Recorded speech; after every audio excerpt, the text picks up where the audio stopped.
Oke, halo semuanya, kembali lagi bersama saya tadi konten ice breaking atau mungkin beracau ya. Kita juga tidak tahu, aku juga gak tahu.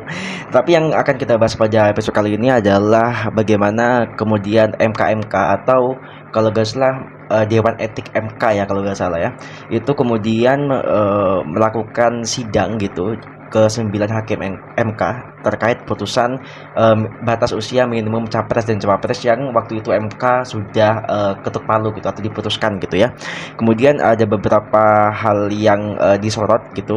Apakah kemudian ketika kesembilan hakim MK itu disidang oleh Mahkamah Etik ya, Dewan Etik MK itu apakah kemudian dapat membatalkan putusan MK sebelumnya gitu tentang batas minimum usia capres dan cawapres gitu ya.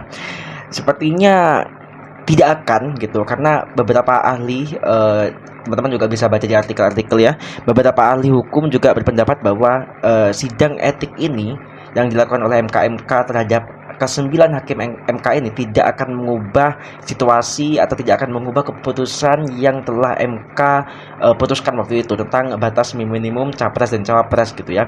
Jadi mungkin dibilang sia-sia juga enggak ya. Di sisi lain mungkin ada sanksi yang nantinya akan didapatkan oleh kesembilan hakim MK. Aku nggak tahu apakah kesembilan-sembilannya atau salah satu di antara mereka. Yang pasti ketuanya kayaknya ya yang akan kena sanksi gitu. Kalau kena sanksi mungkin bisa tentang apakah ada sanksi atau malah diberhentikan dari dari ketua hakim MK atau dari hakim MK gitu ya. Cuma untuk kemudian merubah atau membatalkan putusan MK yang sebelumnya telah diputuskan itu sepertinya tidak akan bisa gitu ya, karena memang kalau gak salah aku juga tidak paham tapi ada undang-undang yang mengatakan seperti itu, bahwa ketika MK itu sudah mengetuk palu dalam artian sudah mengesahkan sebuah undang-undang, mau tidak mau, suka tidak suka, warga negara harus mengikutinya gitu. Jadi pada akhirnya ya kita harus mengikuti atau harus legowo gitu ya dengan apa yang sudah MK putuskan tentang batas minimum capres dan cawapres gitu ya. Jadi sedikit berbicara soal batas minimum itu aku jadi kepikiran nih soal apakah kemudian peraturan itu tentang batas usia capres dan cawapres 40 tahun minimal kecuali pernah menjabat sebagai kepala daerah itu apakah berlaku sampai mungkin di masa depan gitu ya.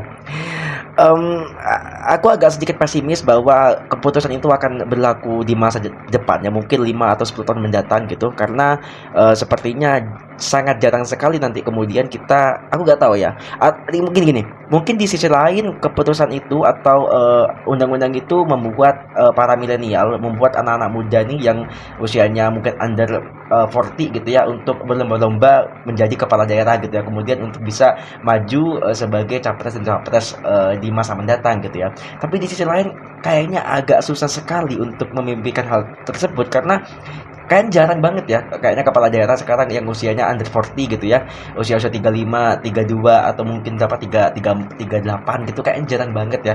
Rata-rata sih wakilnya biasanya yang muda-muda, cuma rata-rata kepala daerah di setiap daerah di Indonesia kayaknya usianya ya di atas 40 tahun gitu, atau mungkin pas 40 tahun gitu ya.